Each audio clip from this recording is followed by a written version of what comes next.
And what I would like to do to begin with is that I think a very important or a very fundamental aspect that we need to have in place in order to deal with a lot of these challenges is to look at this question of what is a worldview? Because really at the bottom of it, so many things we look around us, and we as Muslims today, we live in a world that is not of our own making, as it has been said.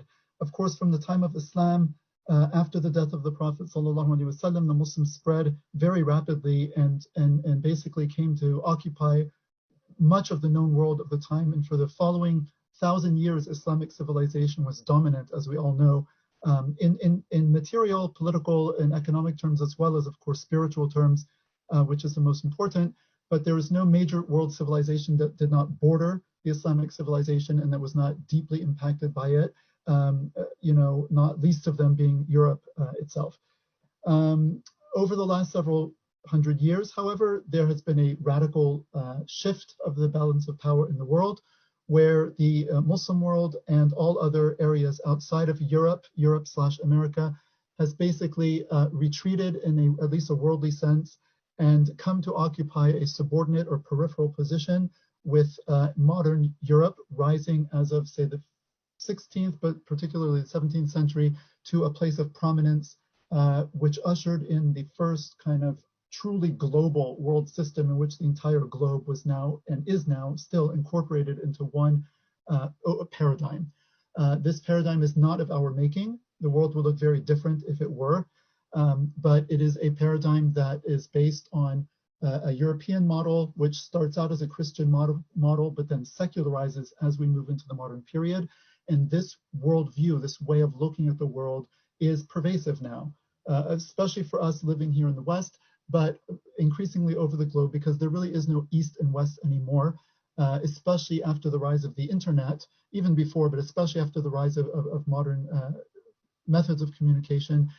Everybody is everywhere and everything is all over the place. You can be in Jakarta, you can be in Riyadh, you can be in anywhere you want, and you have access to the same sort of cultural products, the same entertainment, the same ideas. Very often your schooling is based on a Western model. You live in a modern nation state also based on a European model. So how do we get to, so obviously for many of us Muslims today, we feel a great sort of tension within our souls. And so we feel that obviously there are conflicts. Islam says one thing, but the world around us says something else. We believe this is true, they say it's false. We believe this is false, they say it's true, and so forth, so on and so forth. And we often don't know how to deal with this tension.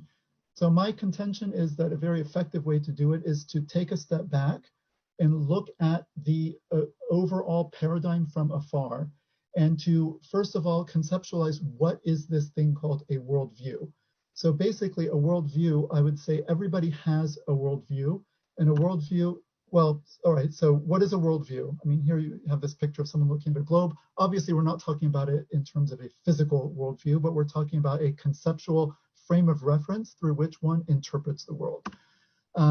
As we said, in the modern age, especially for many of us Muslims, we feel that there is sort of a tug of war going on. We grow up with Islam, but we also grow up in the midst of this paradigm, which is based on something a very different set of assumptions and process of viewing the world. And so we feel there's a tug of war between us and them, East and West, Islam and America and Europe and so forth.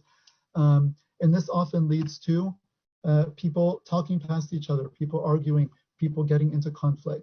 Of course, Samuel Huntington's famous, Clash of Civilizations thesis is one manifestation of this. But whether one endorses the thesis or not, clearly there is a lot of, mutual recriminations, we could say, that take place on both sides or all sides of the current world situation. So often we don't know how it is that we should communicate with other people. How can we make Islam known to other people? How can we make it comprehensible to other people as a very minimal first step? Because in fact, we are sent to make da'wah. We are actually supposed to call people to Islam.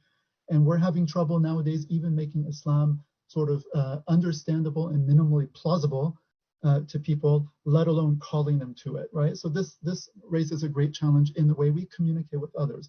But also, and this is even more fundamental, we often feel a confusion within ourselves. There is no person who has grown up, I would surmise, in the modern world, Muslim who has grown up in the modern world, who has not had some very basic questions about, wait a minute, how could this be true? There are certain things in the modern way of looking at things that conflict radically and fundamentally with Islam, and vice versa, right? And because we're exposed to both of these paradigms, half the time we're thinking with one hat and half the time we're thinking with another. And when these two conflict and clash with each other, very often it can lead to a profound sense of malaz for us internally. And it can even lead to, the sort of rankling in the heart, a disquietude of the soul. And also it can lead to actual questioning of the faith, questioning of our commitments, questioning of our belief. According to some surveys, I believe a Pew survey, and I don't know, how accurate it is, but it is estimated that up to 25% of born Muslims end up leaving the faith in the West. Now, maybe many of these people grew up in very secularized families to begin with and never really had more than a kind of loose cultural attachment to Islam, Allahu A'lam. But we tend to look, when we talk about, for example, the number of Muslims in America, how are we counting that number? We're counting it by the number of sort of born Muslims from like a Muslim background with Muslim names. And so that is kind of how we, judge our numbers. And probably if you take it from an actual belief angle, you would have to cut out a lot of those people. And if it's true that 25% are leaving, that's really quite startling. We often say Islam is the fastest growing religion in America, but according to these statistics, Islam is actually not growing at all. It's still doing better than other religions, however, because other religions are bleeding and hemorrhaging and losing members without replacing them. Whereas Islam, because there are quite a substantial number of converts, it seems that we're at least replacing, people who leave out the back door. You have new converts coming in to replace them. So Allahu Alam, but it seems like we are holding our numbers, but probably not increasing at the current time. Anyway, numbers is not what it's all about. That's part of the sort of reign of quantity that's very characteristic of modernity that we don't actually want to adopt. And so quality is always more important than quantity. But nevertheless, you can see my point that many of us, people leave Islam because they find it not plausible or not ethical or not reasonable given the paradigm which is presented to them as the default. And so this is what we want to start to get to the bottom of.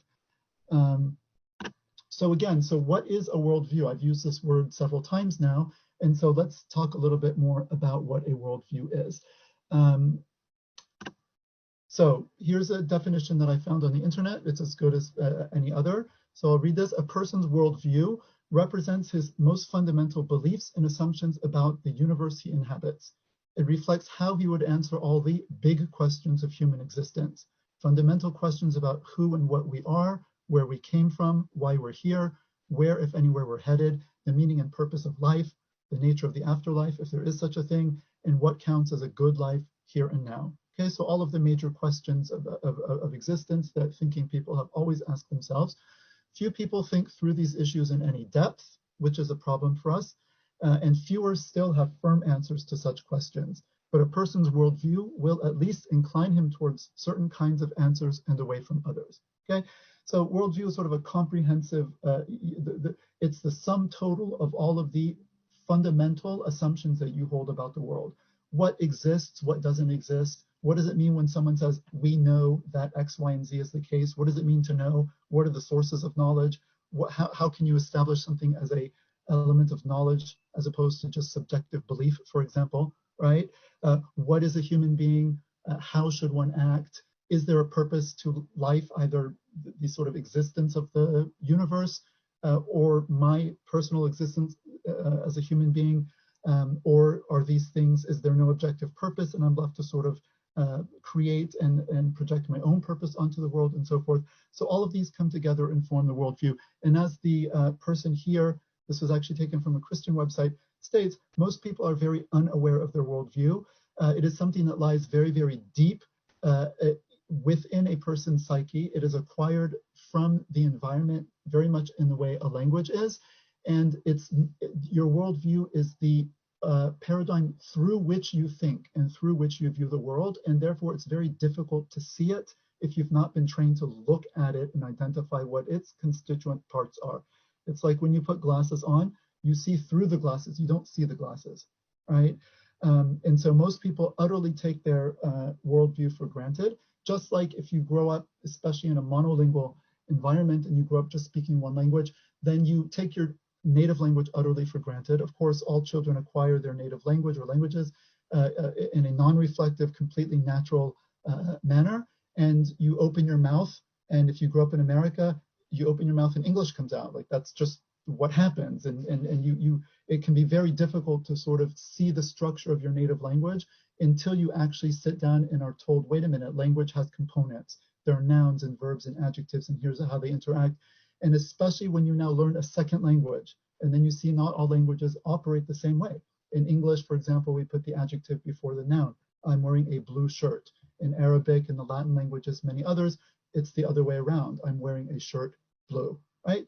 And so when you are exposed to another language, you say, oh, well, wait a minute, I didn't realize there was another way to do this, right? There are some basic sort of universal probably categories that exist presumably in all languages, like a category of nouns by which you denote substantive things, words by which you denote qualities of those things. In English, we would call those adjectives, verbs, so words that denote actions rather than things, and so forth. Presumably, these kind of generic categories would exist across all human languages because all human beings need to express these different generic categories of meanings, but the way each language works is very specific to that language. And again, it's not really until you are exposed to another language that you can start to see that languages are actually relative, and they're not just to be taken for granted. And I think when it comes to worldviews, it's very much the same thing. If you grow up in a unified, I don't know if anybody does anymore particularly, but if you grow up in a relatively unified worldview, you will simply adopt notions about the world, notions about truth, notions about reality, notions about value and meaning that you will simply acquire and reproduce totally automatically without even thinking that there's possibly another way that the world can be seen or interpreted, or that something other than what you already believe could actually be true. Of course, as Muslims, because we do exist sort of very consciously between two worldviews, we are probably more aware of what a worldview is, at least in terms of the effects it leaves on our hearts, as I said, than a lot of other people in modern society for whom there really is no contender. There is no serious kind of Christian worldview, except for, there are obviously some people who still hold to that, but for a great many number of people in the modern world, the past kind of religious worldview is over. It's a thing of the past, and everyone is essentially a modern person. And we'll talk about what that means. And there really is no other paradigm outside of which to think or with which to compare or evaluate the modern paradigm. I think as Muslims, we have a unique position because we very consciously adhere to a paradigm that is different, has different roots and assumptions than the modern, sort of secular worldview, again, that comes out of a secularizing Europe. And because we are still, by and large, clinging onto that, we are aware of the differences. It's like also, again, the analogy with language is very apt here. Many Muslims are at least bilingual, if not trilingual. Many people in the United States and in Western Europe are, say, second generation Muslims. They often speak, obviously, the dominant language of their society, as well as a home language, Urdu, Arabic, whatever Turkish language it might be. And so, most Muslims are aware that, okay, there are different ways of talking, there are different ways that languages can describe reality because they have at least two languages and they can see that they don't really say things the same way, right? They don't also conceptualize the world the same way either. And so when it comes to worldview, it's the same for us.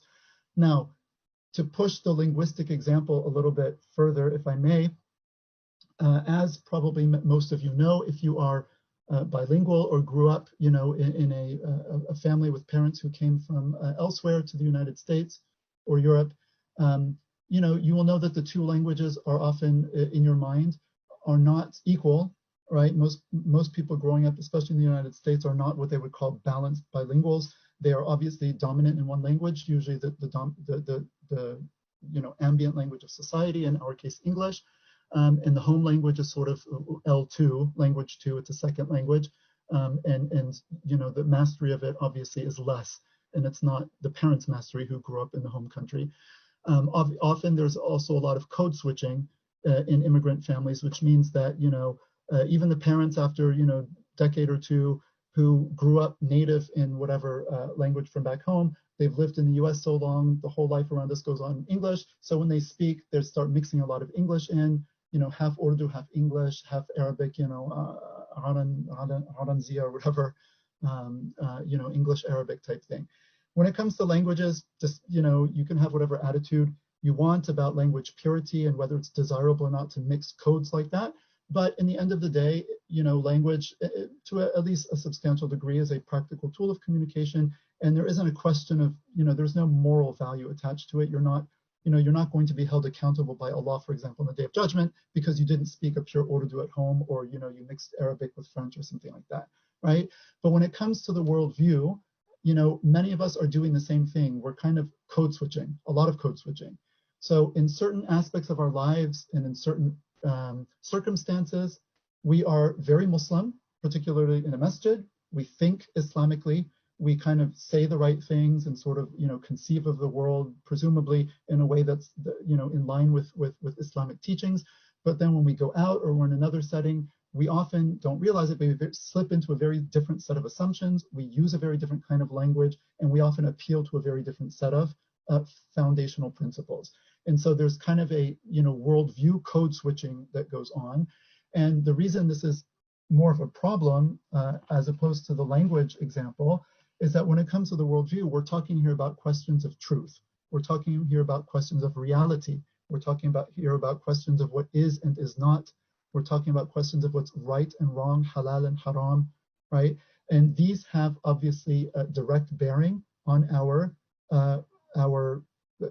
what kinds of people we are in this world, and also on our ultimate destiny in the hereafter. So it's actually quite dangerous if our worldview starts getting mixed up and we start code switching carelessly and come out with a mishmash, right? And then the thing that's even more dangerous about that is that just like in language, this type of code switching doesn't really last very long. In most immigrant families, you will find that the first generation has some command of the home language, but by the second generation, i.e. the immigrant people's grandchildren, and certainly great-grandchildren, almost always the home language is completely gone by that time, and only the dominant language remains.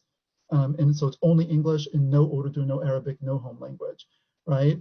Again, that's sort of a natural language assimilation that takes place.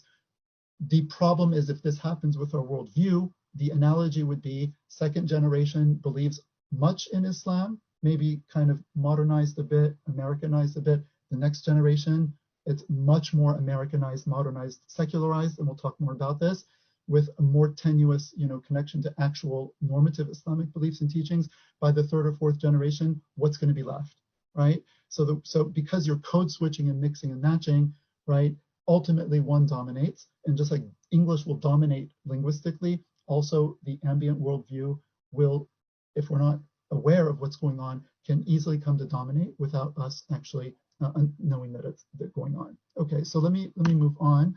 So just a few more and we'll go quickly. Worldviews shape and inform our experiences of the world around us. Like spectacles with colored lenses, they affect what we see and how we see it.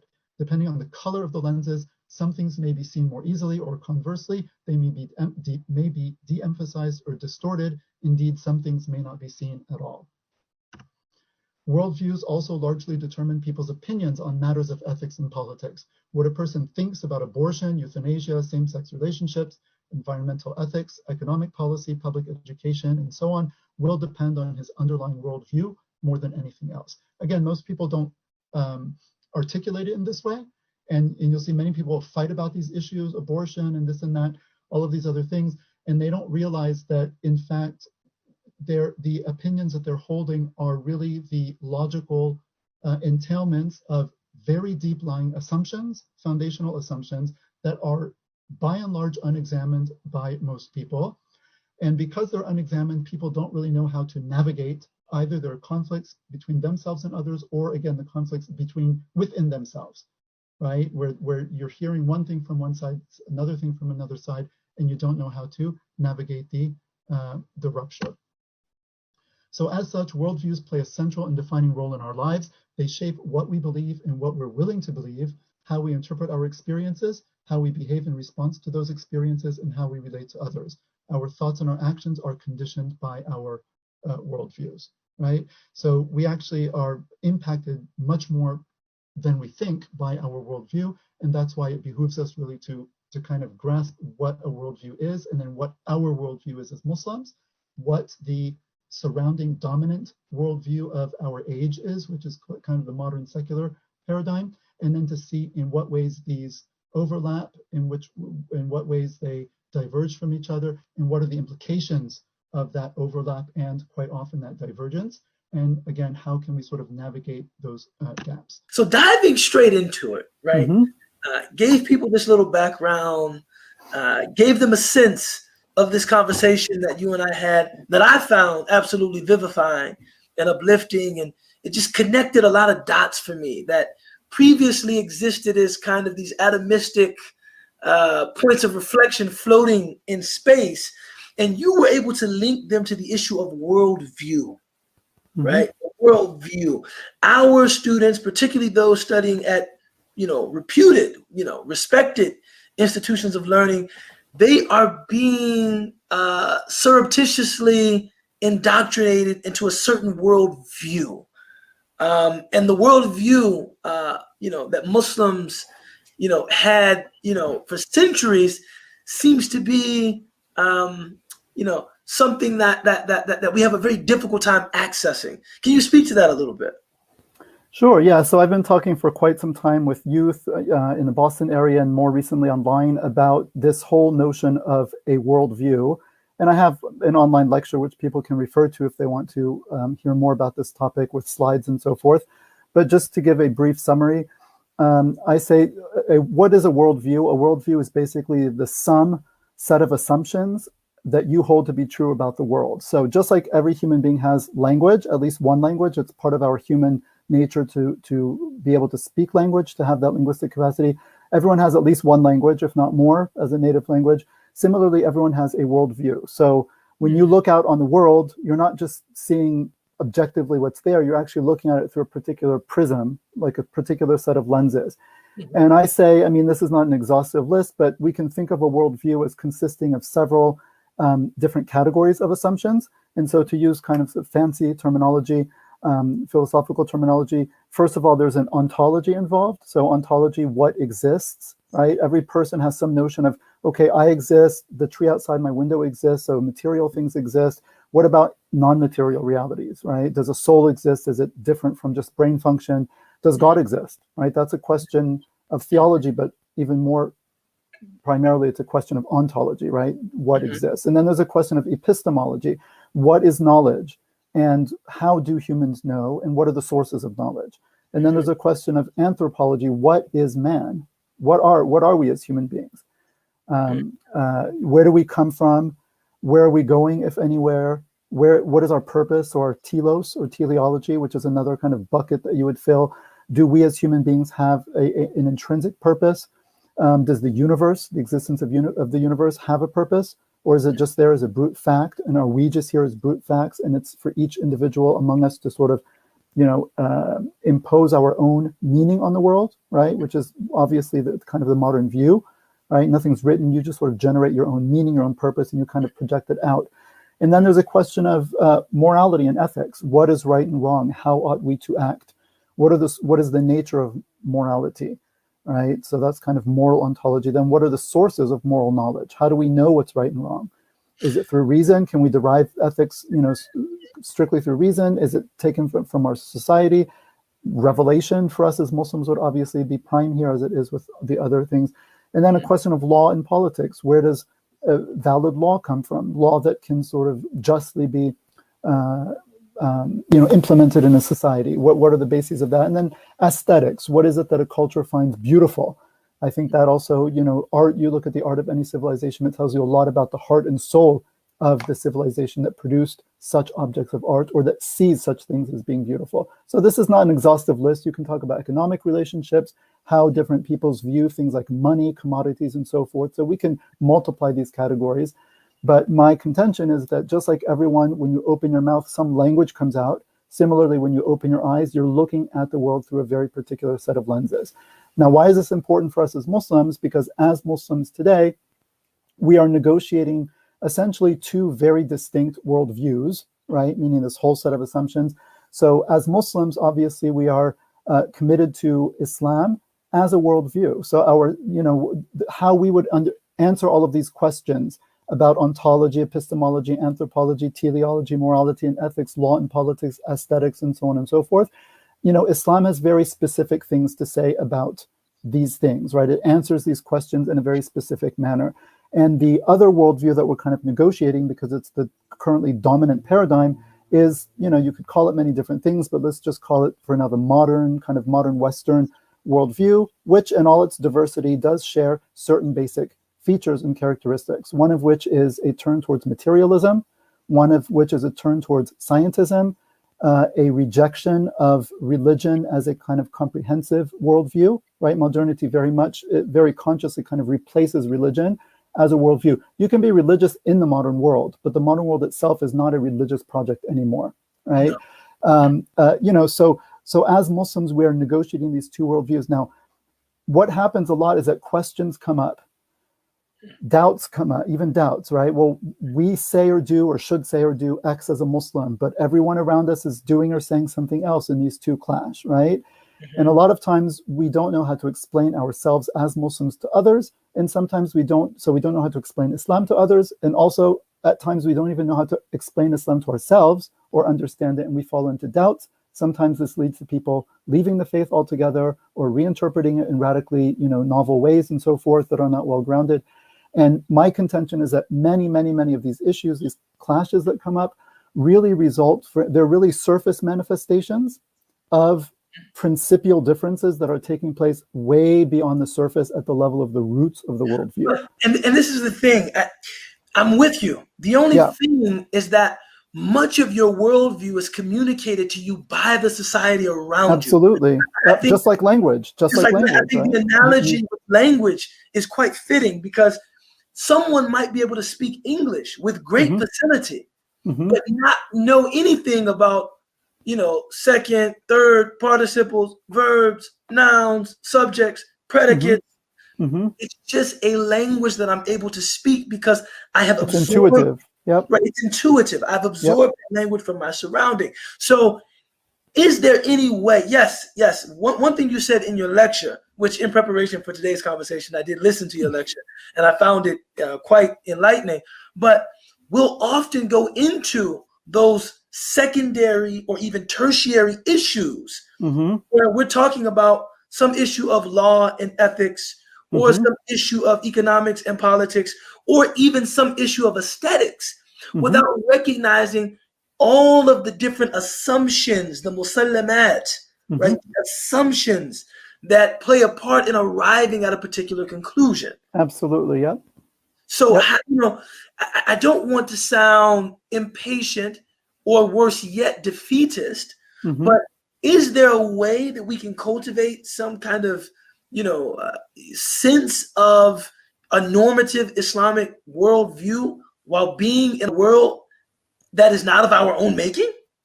So I think that we can do it, but it has to be done consciously in a way that it might not have to be done if we were living in an environment that was more dominated by Islam as a worldview, or where the Islamic worldview was dominant. So what do I mean by that? So you gave also a very good analogy of language, which I've also used. If you only know one language particularly, like if you grow up in the United States and you're monolingual, which probably most Muslims are not, because many are from immigrant backgrounds and have at least passive bilingualism in a second language. But say you grew up monolingual, as I did actually, you open your mouth and just English comes out. And you don't think about the structure of your language because it just comes to you intuitively, right? It's the tool you use to speak. You don't really reflect upon it. And it's not until you learn a foreign language. For example, I studied French first when I was 13, and I realized, okay, in English, we put the adjective before the noun. You say a blue shirt, but in French, you say une chemise bleue. It's a shirt blue, and in Arabic, you do the same, and in Farsi, you would do the same. Okay, so then it's the first time you say, wait a minute, wow, I didn't realize that there was an issue here, that there was something called noun, adjective, word order, and that there's different ways to do this, right? The English being a Germanic language, okay, we put the adjective first, but other languages do it differently. And when you start learning another language, then you have to learn structures that are different from what you've taken for granted. Then you start to realize that, wait a minute, there are different ways of doing this. Not all languages treat the world the same way. They don't all process it the same way. And then when you learn a foreign language, you can actually have a more analytical and more conscious view of and appreciation of your own language. So in studying foreign languages, I learned a lot more about the structure of the English language, not practically speaking, because I'm a native speaker of English and that's never changed. But up here, I have a much more conscious, rational control of the structure of English, because I have other languages now with which to compare it and to understand, what's unique about it and where it shares with other languages in certain aspects. So I think a worldview is very much the same. Like, our problem is because we don't think in terms of worldview, we don't realize that this is a thing to think about. We just kind of come to the world, we grow up in the West, modern America, whatever it is, and we hear ideas and discourses and language is used. I mean, terminology is used and thrown around, and we just kind of, and it's normal, you just kind of repeat what you hear, and you also think in the categories that are presented to you. How could you do otherwise, right? Mm-hmm. And so so your native language becomes like the modern worldview, right? Just like if you grew up in America, your native language will be American English. However, as Muslims, we do have that other thing. So I think the fact that we're all like bilingual in the sense like, so to me, the worldview is like the language of thought, right? If we want to push the linguistic analogy. So we're all bilingual in terms of our worldview. We're bi-worldview. So give me what I think, just to finish that point, is that because we realize now that worldviews are not neutral, this is why I try now to kind of set it out explicitly and say, what are the explicit commitments of the Islamic worldview? What are the explicit entailments of La ilaha illallah, Muhammadun Rasulullah in all of those domains? And then what are the explicit assumptions of the modern worldview, which are just usually you breathe them in with the air because they're so dominant. Once you put a name on them and you start drawing them out and you compare them with the Islam, now you can start to see where some of these, often substantial divergences come from, right? And once you get that mental control of it, I find that you can then really answer a lot of these questions. And in fact, a lot of these questions, they just sort of dissolve because you realize, well, wait a minute, I'm coming from a totally different set of commitments to begin with. And the only reason, the only different why Western, modern, most people in the West might think this, or I might have thought this as a Muslim growing up here. The only reason I'm thinking that is because that's just a natural entailment of their premises, which are actually very different from my starting assumptions. And so because I know where I'm starting from and why, I don't need to, follow the entailments of another position that I don't even hold to begin with. But once you see that consciously, I think it's much easier, at least for me, and people I've taught, they've said, wow, this really helps us kind of, control for these issues and untie some of those knots in the heart. Actually, if I can use that last word just to respond to one thing you had said about what Dr. Jackson had said about, us really imbibing these structures of thought and worldview through the environment and through culture. That's absolutely correct. And I don't think that a purely intellectual, solution will fit the bill. However, so what does that mean? It means that we need alternative cultural spaces. We need alternative cultural production, right? So that we can sort of have an environment. And part of it is just surrounding yourself with good Muslims who make dhikr and pray to Allah. I mean, that's part of it, right? Because that's reinforcing a particular way of living, a particular way of thinking and looking at the world. So we need to be very pragmatic about it. Just like if you want your child to be fluent in a language, that child has to be, live in the environment of native speakers, right? And you have to, if you can't provide that environment, the language acquisition will not be complete. That's number one. Number two, however, is we have to make do with what we have. And we are all bombarded with this particular worldview, especially here in the West, right? And I think given that, it can still be very helpful, and it's an important first step to bring out these worldview issues explicitly, because once you learn to start seeing them, then you can start identifying them on your own and you can start making the adjustments. Because I do think, what is Aqidah? Like the Prophet came, peace be upon him, he brought about a new way of life, a new way of living and doing it, but he also did bring about a new way of thinking. I mean, there's an Aqidah, which is a conceptual framework in looking at the world, which was brought in, which challenged and eventually replaced, or was meant to replace, the worldview and the assumptions and the conceptual framework of the Arabs, the pre-Islamic Arabs and others to whom Islam comes. I mean, other human beings until the day of judgment, right? So there is a place for that. And I think if to go back, and we'll end with this, the language analogy, right? We speak the language, whether it's English or something like that, And there are mistakes that creep into it, and we take them for granted. Once you start learning explicit grammar, you say, wait a minute, actually that's wrong. You don't say him and I, he and I, right? They're both either both the subject or both the object. You can him and me, he and I, but you can't have him and I. Like, that's just wrong. I don't care how many people say it, like, it makes no sense. Once you learn that and you say, oh, okay, now you can correct that. And I think the worldview is the same. Well, I just assumed that freedom was like, everything was to be justified ultimately in terms of freedom and personal autonomy. I just assumed. Well, now guess what? That's not true. These are contentious philosophical assumptions which we actually don't accept. And once you realize that, you say, okay, well, wait a minute. I don't need to be bothered by alleged transgressions against personal autonomy that are bothering people, or I no longer need to justify Islam in terms of like, well, Islam is good because it maximizes personal autonomy. I mean, it doesn't do that necessarily, and it was never meant to. Like, why would we hold ourselves to that standard? So once you realize that, I think that can help bring about some of the very important kind of mental reprogram that's necessary, on the basis of which then we hope that we would go and create cultural spaces. But what kind of cultural spaces you're creating, right? Your cultural spaces will reflect your worldview. So it's kind of like not chicken and egg, but they feed into each other, right? I mean, your cultural space is not going to be right if your thinking's not right. It's not just a clarion call for Muslim cultural creators, but it's a call for them to immerse themselves in a thoroughly Islamic worldview and then to create. Yeah. Right. So what we probably need to see is our novelists, our designers, our filmmakers, our storytellers, our playwrights sitting with our mashayikh.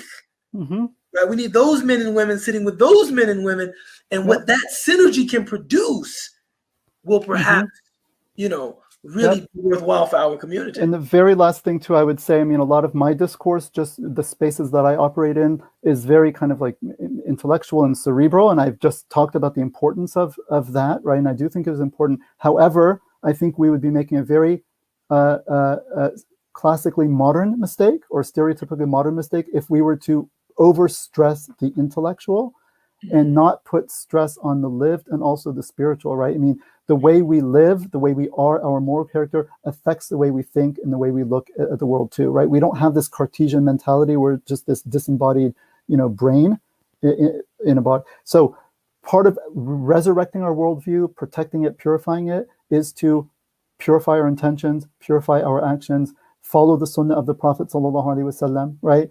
Building the worldview is living in a particular way, right? Because the way you live, the actions that you do, the way you lead your life, that affects you on a very profound level, including the prism through which you see the world, right? So this can never just be a philosophical endeavor, right? It has to be a thinking endeavor. Allah talks about, do they not reflect? يَتَدَبَّرُونَ يَعْقِلُونَ, right? يُفَكِّرُونَ. We have all of these words Allah is asking us to reflect, right? Ulul albab, Islam is sent for people of intellect, people of deep reflection, but at the same time, it's praxis and praxis and living in a particular kind of habitus and having and cultivating a particular moral character, right? So part of building your worldview is praying your 5 daily prayers on time. Part of building your worldview is following the sunnah of the Prophet ﷺ, eating with your right hand, washing yourself properly in the bathroom, all of these things, greeting people with salams. Some Muslims, hi, how are you? That's not sunnah. That affects your worldview. Salamu alaikum wa alaikum assalam. That's part of the worldview, right? And your worldview is constructed by your concrete actions just as much as, if not more than, by, the sort of philosophical analysis. Both are necessary, I think, right? But that's the Islam, Iman, and Ihsan. That's all I'm saying. The Hadith Jibreel, it's all right there. Right? No, it's all there. So we'll end it there. Muhammad Khushafa had a good question about, people being isolated. I actually believe, Muhammad, if you raise anybody within a thoroughly Islamic worldview, it will inherently connect you to human beings, because the Prophet ﷺ is El-Insanul Kamil. He is, there's nothing about his sunnah that is alienating, right? It only seeks to place things in their proper place and perspective. But if one is truly embracing the sunnah, one should not become something enigmatic and incomprehensible to people with al-bab. Now, if it's just any people, well, بدأ الإسلام غريبا وفي آخر الزمن سيعود غريبا. Islam began as something strange, and at the end of time it will return to being something strange, but strange in the sense that someone removed from its reality might have a difficult time understanding it, but not strange in the sense that it will become repulsive to anyone decent. Because Islam is the deen al-fitra, it's the religion of the fitra, and the sunnah is the fitra, right? And every human being, the fitra can be corrupted, but it's there. And I would also say to Brother Muhammad, I mean, I'm also not saying when I say alternative cultural spaces, I'm not saying that we should be isolationist. I think for kids, you know, just like when you plant a seed, you have to protect it until it grows strong enough, right? But then once it grows stronger, you have to expose it to the elements to make it even stronger. Otherwise, it will not be able to withstand. I think, you know, children have to be obviously protected, isolated to a certain degree until the aqidah and Islamic values and lifestyle are thoroughly, you know, inculcated in them. But then if you take it too far and completely isolate them, and then once they sort of, you know, meet the world, they're not going to know how to handle it, right? And we cannot just wish the world away. So after you get the basis down, you have to, you know, we need to, first of all, like expose ourselves and our children to these ideas. We need to talk about them. We need to know how to think about them and analyze them. At the same time, when we come up with our alternative cultural spaces and productions, it's not just for us, it's for everybody. We are an ummah of da'wah, right? This is not, I always say, Islam is not our religion as Muslims. It is the religion of Allah subhanahu wa ta'ala. And it is, you know, the mukhatab bihi is all of humanity from the time of the Prophet Muhammad, peace be upon him, until the day of judgment, right? Islam is sent, Prophet sent rahmatan lil alameen. Islam is for all of mankind until the day of judgment. It's not our religion, it's Allah's religion. We are merely people who have recognized it as true and who try to, you know, follow it and call people to it. So we have to have our alternative production, but then we come and we invite people, come and look at this. Isn't this beautiful? Isn't this, you know, doesn't this answer some of your questions? Doesn't this help, you know, you live a life that's better than the one you're living now? We need to have the confidence to take that out to people, right? Not to just hunker down and bunker down and that'll never work. That siege mentality. That's not our model. We're not a civilized community. We've never been an isolationist community or a secessionist community. That's not us.